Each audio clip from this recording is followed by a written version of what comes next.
ডিম্বাণু সংগ্রহ করা হয়ে গেছে, এবার কি? চলুন জেনে নিই। নমস্কার, আমি ডক্টর শতাব্দী দে, বন্ধাত্ম বিশেষজ্ঞ, নোভা আইভিএফ ফার্টিলিটি শিলিগুড়ির সাথে যুক্ত আছি। Over the next few reels আমরা জেনে নেব যে আইভিএফ এর ল্যাবে কি কি করা হয়। নাও এগ রিট্রিভাল একটি ডে কেয়ার প্রসেস। এই প্রসিজারের পরে মহিলার হালকা ব্যথা, ক্র্যাম্পস, ওভারঅল একটু ব্লোটিং, মাথা ঘোরা এবং উইকনেস হওয়াটা স্বাভাবিক। মহিলাকে কিছুক্ষণ অবজারভেশনে রাখা হয়।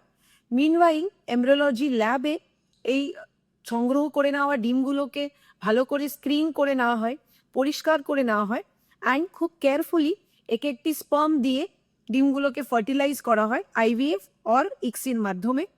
Over the next few days under careful monitoring এই তৈরি হওয়া ভ্রূণগুলোকে ল্যাবে গ্রো করা হয় 3 দিন অর ডে 5 অবধি। তারপর আপনার ডাক্তার ডিসাইড করবে যে আপনার ফ্রেশ ট্রান্সফারের দরকার নাকি তৈরি হওয়া ভ্রূণগুলো আমরা ফ্রিজ করে রেখে দেব ভবিষ্যতে ব্যবহার করার জন্য। জানবে, egg retrieval is the beginning of a new hope. Thank you.